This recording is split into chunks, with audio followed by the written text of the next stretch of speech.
సుమన్ టీవీలో మీ business promotions కోసం ఈ కింది నెంబర్ను సంప్రదించగలరు.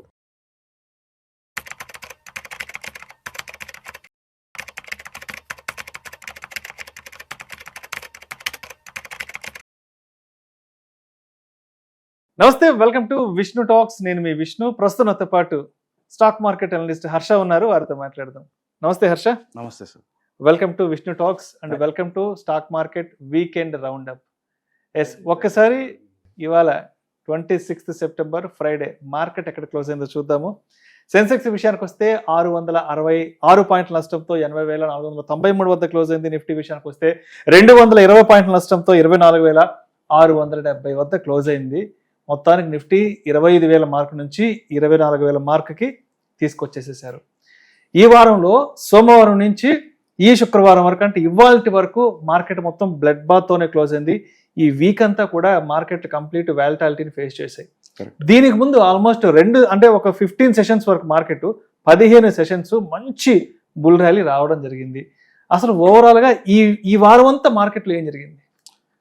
ఈ వారం చాలా మార్కెట్కి నిజంగానే బ్లడ్ బాత్ సార్. బాగా ఎవ్రీ సింగిల్ డే మార్కెట్ పడింది.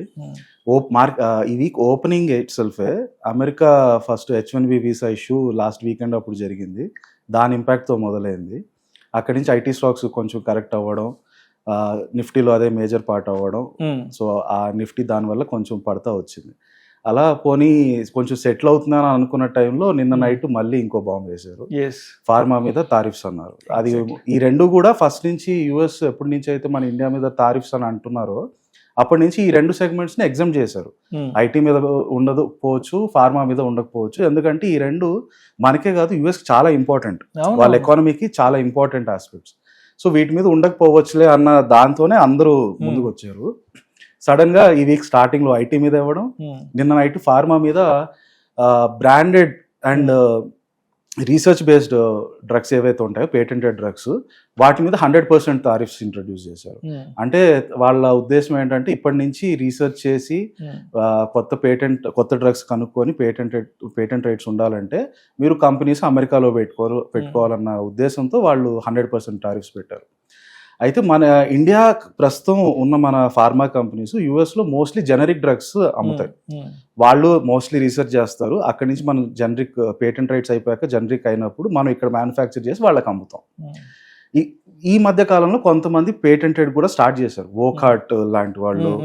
సో ఇలాంటి వాళ్ళు they have even found out anti microbial resistance medicines కూడా తీసుకొచ్చారు. సో ఇలాంటి మెడిసిన్స్ ఫ్యూచర్లో మనకి చాలా లాభాలు తీసుకురావాల్సినటువంటి మెడిసిన్స్ ఇవి. అయితే అలాంటి టైంలో అమెరికా నుంచి ఇండియా మీద ఇటువంటి తారిఫ్స్ వస్తాయని ఎవరు ఊహించలేదు. బట్ ఎనీవేస్ ట్రంప్ చాలా వోలటైల్గా ఉంటాడు. ఒక వారం వచ్చి ట్రంప్ తారిఫ్స్ అంటాడు, రెండో వారం వచ్చి మోదీ నా బెస్ట్ ఫ్రెండ్ అంటాడు. So we will see in the next coming few weeks దాని గురించి ఆ ఆస్పెక్ట్లో ఏం చెప్తుంది. ప్రస్తుతానికి అయితే మార్కెట్ ఈ ఫ్యాక్టర్ చేసుకొని బాగా రెడ్లో వెళ్తుంది. ఇప్పుడు ఈ వారం ఒకటే పక్కన పెడితే అసలు మీరు ఎగ్జాక్ట్ లాస్ట్ 1 year గా చూసారంటే, లాస్ట్ ఇయర్ September 26, 27 నాడు ఎగ్జాక్ట్ ఇదే రోజు ఇదే టైంకి కరెక్ట్ గా 1 year మార్కెట్ లో పెద్ద సంక్షోభం అనేది ఏర్పడింది. ఎగ్జాక్ట్లీ లాస్ట్ 1 year ఇదే టైంలో market was at its peak, all time high peak లో. అప్పటి నుంచి 1 year లో మార్కెట్ గేవ్ 0 రిటర్న్స్. కరెక్ట్ గా 365 రోజుల నుంచి. ఎగ్జాక్ట్లీ.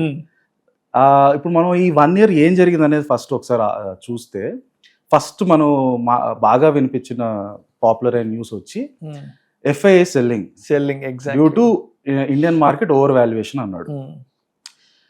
అసలు ఏంటి FIIs, ఎవరి FIIs? ఈ స్టేట్మెంట్ లో FII selling due to Indian market over valuation మనం అర్థం చేసుకోవాల్సింది 2 పదాలు మోస్ట్ ఇంపార్టెంట్ గా. ఒకటి FIIs అంటే ఎవరు, రెండోది అసలు వాల్యుయేషన్ అంటే ఏంటి. ఎవరి FIIs? బేసికల్గా ఇప్పుడు స్టాక్ మార్కెట్ మొత్తం కలిపితే దాంట్లో ఈరోజు మన ఇండియన్ స్టాక్ మార్కెట్లో 460 లక్షల కోట్లు సంపద ఉంది. 460 లక్షల కోట్ల సంపద. ఎగ్జాక్ట్లీ. ఇది ఎవరి దగ్గర ఉంది? ఫస్ట్ ఎవరి దగ్గర ఉంటుంది? కంపెనీ ఎవరైతే స్థాపించారో వాళ్ళని ప్రమోటర్స్ అంటారు. ప్రమోటర్స్ దగ్గర majority part of the wealth. వాళ్ళ తర్వాత FIIs, DIIs, రిటైల్ ఇన్వెస్టర్స్ అని అంటాం. ఈ నలుగురు మేజర్ ప్లేయర్స్ మార్కెట్లో. ప్రమోటర్స్ వచ్చి ఎవరైతే కంపెనీని ఓన్ చేస్తారో, రీటైల్ ఇన్వెస్టర్స్ అంటే మనలాంటి వాళ్ళు, నాలాంటి వాళ్ళు, మీలాంటి వాళ్ళు మార్కెట్ ఓపెన్ చేసి 100 షేర్లు 200 షేర్లు కొనేవాళ్ళు. కానీ మధ్యలో FII, DIS ఈ రెండు పేర్లు చాలా ఇంపార్టెంట్. ఎందుకు ఇంపార్టెంట్ అంటే ఫుల్ ఫామ్ ఏంటి? DII అంటే డొమెస్టిక్ ఇన్స్టిట్యూషనల్ ఇన్వెస్టర్, FII అంటే ఫారెన్ ఇన్స్టిట్యూషనల్ ఇన్వెస్టర్. దీంట్లో ఇన్స్టిట్యూషనల్ ఇన్వెస్టర్ అంటే ఏంటి?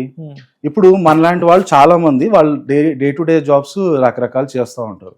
వాళ్ళకి అసలు మార్కెట్ ఏంటి, దాంట్లో కంపెనీస్ ఎలా పనిచేస్తాయి, ప్రాఫిట్స్ ఎలా చేస్తున్నాయి, ఈ రీసెర్చ్ చేసేంత టైం ఉండదు. కనుక వీళ్ళందరూ మంత్లీ SIP కింద వాళ్ళు డబ్బులు తీసుకెళ్ళి ఒక మ్యూచువల్ ఫండ్కి ఇస్తారు. ఆ మ్యూచువల్ ఫండ్స్ ఎవరైతే ఉంటారో అవి నడిపే వాళ్ళు పెద్ద ఫండ్ హౌసెస్, వాళ్ళే ఇన్స్టిట్యూషనల్ ఇన్వెస్టర్స్ అంటారు. అంటే అది ఒక ఇన్స్టిట్యూషన్. మనం రీటైల్ సింగిల్ పర్సన్, అది ఇన్స్టిట్యూషన్లో ఎంతో మంది వచ్చి డబ్బులు పెడతారు. కాబట్టి ఆ ఇన్స్టిట్యూషనల్ ఇన్వెస్టర్స్ లో 2 రకాలు. ఒకటి డొమెస్టిక్ అంటే లోకల్ మన ఇండియన్ మార్కెట్, ఇంకొకటి ఫారెన్ యుఎస్ వాళ్ళది. ఇప్పుడు ఈ 4 ప్లేయర్స్ లో promoters, FIIs, DIS, retail investors లో FII, DII are the most important in the market. ఎందుకంటే మార్కెట్ ప్రైస్ మూవ్మెంట్స్ బాగా ర్యాపిడ్ మూవ్మెంట్స్ రావడానికి మేజర్ కారణం వీళ్ళిద్దరే ఉంటారు. సో అది FII పార్ట్. వాల్యుయేషన్స్ అంటే ఏంటి? ఈ వాల్యుయేషన్స్ అనే పదం అర్థం చేసుకోవడానికి ఒక చిన్న ఎగ్జాంపుల్ తీసుకున్నాం. ఒక హైపోథెటికల్ ఎగ్జాంపుల్. 2 చెట్లు ఉన్నాయనుకోండి. ఇండియాలో ఒక చెట్టు ఉంది, అదే చెట్టు అమెరికాలో కూడా ఉంది. అమెరికాలో ఉండే చెట్టు సంవత్సరానికి 2 కాయలు ఇస్తుంది మీకు. ఇండియాలో ఉండే చెట్టు అది సంవత్సరానికి 10 కాయలు ఇస్తుంది. 2 చెట్లు రేట్ అయితే ఒకటే పెట్టారు అనుకోండి. అక్కడ చెట్టు కొనాలనుకుంటే ₹2, ఇండియాలో చెట్టు కొనాలన్నా ₹2. ఇప్పుడు అమెరికాలో ఉండేవాళ్ళు, అమెరికాలో బాగా డబ్బులు ఉండేవాళ్ళు, వాళ్ళు ఏం చేస్తారు? అమెరికాలో మనం ఇప్పుడు ఈ చెట్టు కొంటే మనకి 2 కాయలు వస్తాయి, అదే మనం ఈ డబ్బులతో ఇండియాలో చెట్టు కొంటే అదే ₹2తో మనకి 10 కాయలు వస్తాయి. కాబట్టి వాళ్ళంతా డబ్బులు తీసుకొచ్చి మన స్టాక్ మార్కెట్ లో మన కంపెనీస్ అన్ని కొంటా ఉంటారు. Perfectly right. దానివల్ల ఏమవుతుంది? ఇప్పుడు ఆ చెట్టు అమ్మేవాడికి కొనేవాళ్ళు చాలా ఎక్కువైపోయారు, బాగా డిమాండ్ పెరిగిపోయింది. మామూలుగా అయితే మనమే ఇండియాలో ఉండే వాళ్ళే కొంటారు, కానీ బయట నుంచి కూడా జనాలు వచ్చి కొనడం వల్ల మీకు డిమాండ్ బాగా పెరిగిపోతుంది. ఎగ్జాక్ట్లీ. అప్పుడు ఏమవుతుంది? ఆ ₹2 అమ్మేవాడు నేను ఇప్పుడు దీన్ని ₹3 అమ్ముతాను అంటాడు, అయినా కొంటారు. అమెరికా వాళ్ళు ₹4 అమ్ముతాను అంటాడు, అయినా డిమాండ్ ఉంది. ఇంకా ₹5, ₹6, $7, $8, $9 వరకు బాగుంది. $9 వరకు మీరు ఆ చెట్టు రేట్లు పెంచుకుంటూ వెళ్తే అమెరికా వాడు ఇంకా కొంటాడు. ఎందుకు? అమెరికాలో ₹2 కొంటే 2 కాయలు వస్తాయి ఆ చెట్టుకి, ఇండియాలో $9 కొంటే 10 కాయలు వస్తాయి, ఇంకా ఒక కాయ ఎక్స్ట్రా వస్తుంది కదా. ఎప్పుడైతే ఇక్కడ చెట్టు ధర కూడా ₹10, ఇప్పుడు నేను ₹10 అమ్ముతానని కూర్చున్నారు అనుకోండి, ఎప్పుడైతే ఇక్కడ చెట్టు ధర ₹10 పెరిగితే అప్పుడు అమెరికా వాడు ఏం చేస్తాడు? నేను అమెరికా నుంచి అసలు ఇండియాకి వచ్చి ₹10 పెడితే నాకు 10 కాయలు వస్తున్నాయి, అమెరికాలో నేను ₹2 పెడితే నాకు 2 కాయలు వస్తుంది, 2 సేమే కదా, ఇండియాకి వచ్చి కొనాల్సిన అవసరం ఏంటి అని చెప్పి ఇక్కడ నుంచి డబ్బులు తీసేసి మళ్ళీ అమెరికాలో కొనడం మొదలు పెడతారు. ఇక్కడ ఓవర్ వాల్యుయేషన్ జరిగింది. ఎగ్జాక్ట్లీ. వాల్యూ పెరిగింది. ఎగ్జాక్ట్లీ. సో ఆ ప్రైస్ పెరగడం వల్ల పెరిగింది. ఒకప్పుడు మన చెట్టుకి విలువ చాలా ఎక్కువ, ₹2 కొంటే 10 పళ్ళు వస్తుంది. ఇప్పుడు నేను 10 పెట్టినప్పుడు 10 వస్తుందంటే అప్పుడు నాకు అమెరికాకి ఇండియా తేడా లేదు. అల్టిమేట్ గా ₹1 ఒక కాయ వస్తుంది, ఇక్కడ రూపాయి కదా కాయ. అప్పుడు ఎగ్జాక్ట్. అప్పుడు అమెరికా వాడు ఇండియాలో కొనాల్సిన అవసరం లేదు. సో ఇండియా నుంచి మన డబ్బులని వెనక్కి తీసేస్తాడు. ఇప్పుడు అతను డబ్బులని వెనక్కి తీసేసినప్పుడు చెట్టు ధర ఏమవుతుంది? ₹10 కొనేవాళ్ళు తగ్గిపోయారు. ₹10 పెట్టి కొనేవాళ్ళు తగ్గిపోయారు. కాబట్టి దాని రేటు ₹9 వస్తుంది, నెక్స్ట్ ₹8 వస్తుంది, నెక్స్ట్ ₹7 వస్తుంది. కొనేవాళ్ళు తగ్గిపోయారు కాబట్టి దాన్ని మనం కరెక్షన్ అంటాం. రైట్. ఇప్పుడు ఇదే ఎగ్జాంపుల్ మనం స్టాక్ మార్కెట్ ను అర్థం చేసుకున్నాం. సేమ్ స్టాక్ మార్కెట్ లో ఈ చెట్టు అంటే నథింగ్ బట్ స్టాక్స్, మనం కొనే స్టాక్స్ అంటే ఏంటి? అది ఒక కంపెనీ బిజినెస్ పెట్టి సంవత్సరం మొత్తం నడిపిస్తాడు, ఎండ్ ఆఫ్ ది ఇయర్ దాంట్లో లాభాలు వస్తాయి. దాంట్లో ఆ బిజినెస్ లో తను పెట్టిన పెట్టుబడి ₹100 అయితే దానికి ఒక 100 స్టాక్స్ ఇచ్చాడు అనుకోండి, అంటే ఒక్కొక్క స్టాక్ ధర ₹1. ఎవరెవరైతే ఆ ఒక్కొక్కటి కొనుక్కుంటారో వాళ్ళందరూ ఆ కంపెనీలో పెట్టుబడిదారు. బేసికల్ గా మనం అది స్టాక్ మార్కెట్ అంటే. సో ఇక్కడ మనం ఇందాక అనుకున్న ఎగ్జాంపుల్, ఆ చెట్టు వచ్చి నథింగ్ బట్ ఇక్కడ స్టాక్, నథింగ్ బట్ ఇక్కడ కంపెనీ, దాంట్లో వచ్చే కాయలు వచ్చి మన ఇండియాలో మన కంపెనీల నుంచి వచ్చే ప్రతి సంవత్సరం వచ్చే లాభాలు, ప్రాఫిట్స్. ఓకే, ఇక్కడ వరకు I think it's clear, right? So general గా యుఎస్ కంపెనీస్ ఏమవుతుందంటే వాళ్ళు అమెరికాలో ₹100 ఒక స్టాక్ లో పెడితే దాంట్లో నుంచి వాళ్ళకి వచ్చే ప్రాఫిట్ పర్ యానం ₹10 ఉంటుంది. అదే ఇండియాలో ఆ ₹100 పెట్టి మన కంపెనీస్ పెడితే మన దగ్గర వచ్చే ప్రాఫిట్స్ ₹30 ఉంటాయి. దీనికి కారణం కూడా ఉంది, ఎందుకు అక్కడ కొంచెం తక్కువ మన దగ్గర ఎక్కువ వస్తుంది అనేది. ఏంటంటే యుఎస్ ని మెచ్యూర్డ్ మార్కెట్ అంటాం. ఎగ్జాక్ట్లీ. ఆల్రెడీ వాళ్ళు ₹30 ₹40 సంపాదించిన రోజులు ఉన్నాయి పాతకాలంలో, కానీ చేసి బాగా ఈ రోజు బాగా హై స్థాయికి వచ్చిన తర్వాత అంత గ్రోత్ ఉండదు మీకు. అంటే వాళ్ళు ఫాస్ట్ ఫార్వర్డ్ లోకి వెళ్ళిపోయారు ఆల్రెడీ. ఎగ్జాక్ట్లీ. అందువల్ల ఇండియా మనకి 7% 8% గ్రో అవుతుంటే యుఎస్ మాత్రం జస్ట్ 2% 3% గ్రోత్ ఉంటుంది పర్ యానం. ఈవెన్ మొత్తం ఎకానమీ తీసుకున్నా. సో ఇండియాలో మనకి ఇంకా వాళ్ళకి 100 పెట్టినప్పుడు వాళ్ళకి ఇక్కడ 7 రూపీస్ 8 రూపీస్ రిటర్న్స్ వస్తాయి. అదే 100 యుఎస్ లో పెడితే వాళ్ళ గ్రోత్ 2% 3% కాబట్టి వాళ్ళకి 2 రూపీసే 3 రూపీసే వస్తాయి. అందువల్ల ఏం చేస్తారు, అక్కడ ఉండే వాళ్ళంతా బాగా ధనికులంతా వాళ్ళ డబ్బులు తీసుకెళ్ళి ఇన్స్టిట్యూషనల్ ఇన్వెస్టర్స్ అంటే ఎఫ్ఐఎస్, మనకి ఎఫ్ఐఎస్ వాళ్ళు ఆ డబ్బులు తీసుకొచ్చి ఇండియాలో మన స్టాక్స్ లో కొంటారు. కరెక్ట్. ఇప్పుడు ఇందాక ఎగ్జాంపుల్ నే తీసుకుందాము. అతను 100 రూపాయలు పెట్టి యుఎస్ లో స్టాక్ మార్కెట్ లో షేర్ కొంటే 100 పెడితే 10 రూపీస్ ప్రాఫిట్ వస్తుంది. ఇండియాలో అదే 100 పెడితే తనకి 30 రూపీస్ ప్రాఫిట్ వస్తుంది. ఏమవుతుంది, వాళ్ళందరూ వస్తారు, మేము కొంటాం, మాకు కావాలి షేర్లు, ఇండియాలో షేర్లు. మనతో పాటు వాళ్ళు కంపీట్ చేస్తారు. డిమాండ్ పెరుగుతుంది. 100 కాస్త 125 అవుతుంది, 120కి 150కి వెళ్తుంది, 150 175 200 250 300 అయింది. ఇప్పుడు ఏమైంది, ఇండియాలో అదే షేరు 300 కొంటే 30 రూపాయలు ప్రాఫిట్స్ వస్తాయి. అమెరికాలో 100 కొంటే 10 రూపాయలు వస్తాయి. రెండు మళ్ళీ ఈక్వల్ అయిపోయి నథింగ్ బట్ ఇండియా కూడా వాల్యుయేషన్ పెరిగిపోయింది. అది మన తెలుగులో ఒక సామెత ఉంది హర్ష, మంది ఎక్కువైతే మజ్జిగ పలచన అయిపోవడం అంటారు. ఇదే కదా జరుగుతుంది. Exactly. So America valuation India valuation same అయిపోయినప్పుడు వాళ్ళు ఏం చేస్తారు, ఇంక ఇండియా నాకు అవసరం లేదు అని చెప్పి డబ్బులంతా తీసుకెళ్ళి అమెరికాలో మళ్ళీ కొనడం మొదలు. ఇక్కడ ఓవర్ వాల్యుయేషన్స్ ఉన్నాయి, ఎగ్జాక్ట్లీ, మేము అఫోర్డ్ చేయలేకపోతున్నాము ఎగ్జాక్ట్లీ అని వెనక్కి తిరిగి వెళ్ళిపోతుంది. ఎగ్జాక్ట్ 1 year ముందు ఇదే జరిగింది. Super super right. ఆ రోజు సెప్టెంబర్ 26, 27, 2024 కరెక్ట్ గా 365 రోజుల క్రితం మార్కెట్ అది 300 హిట్ అయింది అనమాట. ఆ 300కి 30 రూపాయలు వస్తుంది. ఆ అమెరికాలో అదే 100కి 10 రూపాయలు వస్తుంది. రెండు సేమ్ అయిపోయాయి కాబట్టి ఇండియా ఓవర్ వాల్యూడ్ అయిపోయింది. అందుకని ఎఫ్ఐఎస్ ఇక్కడ నుంచి డబ్బులు తీయడం మొదలు పెట్టారు. దాన్నే FII cell of due to India becoming over valued అన్నారు. రైట్. అక్కడి నుంచి మన మార్కెట్ మొదలైంది పడడం. ఆ 26,000 సమ్ చేంజ్ 200-300 హైక్ కొట్టి అక్కడి నుంచి 22,000 దాకా వచ్చింది. 22,000 దగ్గరకు వచ్చి అక్కడి నుంచి మళ్ళీ పెరిగి 25,000 దగ్గర కొంచెం స్టెబిలైజ్ అయింది. ఇది అరౌండ్ మే టైంలో. 22,000 కిందకి రావడం మార్చ్లో జరిగింది. అక్కడి నుంచి కొంచెం పెరుగుతా 25,000కి వచ్చి ఆగింది.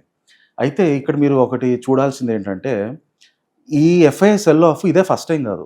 ఇండియన్ మార్కెట్ హిస్టరీలో రెగ్యులర్గా జరిగేది ఇదే. ఎందుకు అంటే మన ఇండియన్ మార్కెట్లో మన డొమెస్టిక్ ఇన్స్టిట్యూషనల్ ఇన్వెస్టర్స్ కంటే త్రూఅవుట్ హిస్టరీ ఈ ఫారెన్ ఇన్స్టిట్యూషనల్ ఇన్వెస్టర్స్ వాళ్ళ డబ్బులే ఎక్కువ. సో మన మార్కెట్లో 460 లక్ష కోట్ల మార్కెట్లో మన డొమెస్టిక్ ఇన్వెస్టర్స్ ఒక 15% డబ్బులు ఉంటే ఫారెన్ ఇన్వెస్టర్స్కి 25% డబ్బులు ఉంటాయి. సో వాళ్ళు ఎప్పుడైతే ఇండియాలో నుంచి డబ్బులు తీస్తారో తీసిన ప్రతిసారి మన మార్కెట్ క్రాష్ అయ్యేది. 2008లో మీ గ్లోబల్ ఫైనాన్షియల్ క్రైసిస్ అప్పుడు కానీ, 2013 టేపర్ ట్యాంట్రమ్స్ అన్నప్పుడు కానీ, 2018లో కరెక్షన్ అప్పుడు కానీ, త్రూఅవుట్ హిస్టరీ ఇది జరుగుతుంది. అలా వాళ్ళు డబ్బులు తీసినప్పుడల్లా మన మార్కెట్ 30% 40% పడేది. కానీ పోయిన సంవత్సరంలో అది జరగలేదు. ఎందుకంటే ఈ మొత్తం లాస్ట్ 1 year పెయిన్ఫుల్ పీరియడ్లో ఒక అద్భుతం జరిగింది. అదేంటంటే లాస్ట్ 1 yearలో first time in the history of Indian markets domestic institutional investors DIIs ఒక షేరు మార్కెట్లో ఎఫ్ఐఎస్ కంటే పెరిగిపోయింది. డిఐఎస్ ఆల్మోస్ట్ 18% 19% వరకు వస్తే ఎఫ్ఐఎస్ 17-18% మధ్యలో వచ్చారు. And this happened for the first time ever in Indian history. అందువల్ల మార్కెట్ ఎఫ్ఐఎస్ ఎప్పుడైతే డబ్బులు తీయడం మొదలు పెట్టారో అక్కడి నుంచి 30-40% పడకుండా ఓన్లీ ఒక 15% వచ్చి స్టెబిలైజ్ అయిపోయింది. అది సెప్టెంబర్ నుంచి పతనం మొదలై మార్చ్ వరకు ఎప్పుడైతే 15% పడిందో అక్కడి నుంచి మన డిఐఎస్ తెగకుండా మొదలు పెట్టారు. ఏదైతే అమెరికా వాళ్ళు నాకు వద్దు ఈ చెట్టు 10 రూపాయలు అయిపోయిందని వదిలేసి వెళ్ళిపోతున్నారో మన డిఐఎస్ రెడీగా ఉన్నారు. మన వాళ్ళంతా ఇప్పుడు మేము కొనుక్కుంటాం ఈ చెట్లు, మీరే ఇప్పుడు నడపాల్సిన అవసరం లేదు అని. అలా మన డిఐఎస్ ఒక పర్సంటేజ్ షేర్ మార్కెట్లో పెరగడం వల్ల మార్కెట్ మే నుంచి మీరు ఇప్పటివరకు చూస్తే 25,000కి ఒక 500 పాయింట్స్ పైకి 500 పాయింట్స్ కిందకి ఈ మధ్యలోనే కొట్టుమిట్లాడుతుంది. లాస్ట్ 4-5 monthsగా మార్కెట్ హ్యాస్ బిన్ అక్కడే అటు ఇటు 500 పాయింట్స్ పెరుగుతుంది, మళ్ళీ పడుతుంది, పెరగడం తగ్గడం అలా జరుగుతూ వెళ్తుంది. హిస్టరీలో ఎప్పుడైతే మనకి ఈ ఎఫ్ఐఎస్ అమ్మడం ఇండియన్ మార్కెట్ వదిలేసి యూఎస్కి వెళ్ళిపోతున్నారో అప్పుడు ప్రతిసారి 30% 40% మార్కెట్ పడ్డానికి ప్రైస్ కరెక్షన్ అనేవాళ్ళు. లాస్ట్ 1 yearలో మన మార్కెట్ 0 నుంచి 0 అంటే 25,000 దగ్గర నుంచి అటు ఇటు ఉండింది, ఇప్పుడు 25,000 వరకు 0 రిటర్న్స్ ఇచ్చింది. దాన్ని టైం కరెక్షన్ అని అంటారు. అంటే 25,000 నుంచి 20,000 పడిపోయి ఉంటే అప్పుడు ప్రైస్ కరెక్షన్ అయింది. కానీ మార్కెట్ అక్కడే ఉండిపోయింది 25,000 దగ్గర. ఇప్పుడు మీరు ఇక్కడ అర్థం చేసుకోవాల్సింది ఏంటంటే అమెరికా వాళ్ళు మాకు వద్దని అమ్మేసి వెళ్ళిందంతా మన వాళ్ళు కొనడం మొదలు పెట్టారు. పాతకాలంలో ఎప్పుడైతే అమెరికా వాళ్ళు అమ్మడం మొదలు పెట్టారో అప్పుడు చెట్టు ధర 10 రూపాయల నుంచి 7 రూపాయలు 6 రూపాయలు 5 రూపాయలకు వచ్చేది. కానీ ఈసారి మన వాళ్ళే కొనడం వల్ల ఆ 10 రూపాయలు అలాగే 10 రూపాయలు ఉండిపోయింది.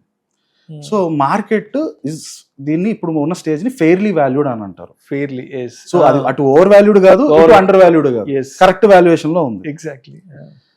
కోవిడ్ తర్వాత, కోవిడ్ అప్పుడు బాగా మన లాక్డౌన్ వల్ల బిజినెస్ అన్ని మూతబడిపోయి బాగా నష్టాల్లోకి వెళ్ళారు. కరెక్ట్. అప్పుడు అంటే అర్థం ఏంటి, ఆ చెట్టుకి ఏదో ప్రాబ్లం వచ్చింది. చెట్లో నుంచి 10 కాయలు రావాల్సింది నాకు ఇప్పుడు 2 కాయలు వస్తున్నాయి. అందువల్ల దాని రేట్ 10 రూపాయల నుంచి 2 రూపాయలు పడిపోయింది. దాని వాల్యుయేషన్ పడిపోయింది 10 నుంచి 2కి. కోవిడ్ నుంచి మొన్న సెప్టెంబర్ వరకు, 2024 సెప్టెంబర్ వరకు ఆ చెట్టు రికవర్ అవుతా వచ్చింది. కోవిడ్ వల్ల దానికి వచ్చిన ఇబ్బంది అది రిపేర్ చేసుకొని రిపేర్ అవుతూ పైకి వచ్చింది. పైకి రావడం వల్ల ఆ 2 రూపాయలకి కొన్నవాడికి అది 3 ఏళ్లలో 10 రూపాయలు అంత లాభం వచ్చింది. ఆ 2 రూపాయలు చెట్టు కొన్నాడు 2020లో కోవిడ్ వచ్చినప్పుడు. 2024 వచ్చి అది 10 రూపాయలకి అమ్మేస్తాడు. 10 రూపాయలకి అమ్మేస్తే 5 రెట్లు లాభం వచ్చింది అదే చెట్టు రిపేర్ అవడం వల్ల కేవలం.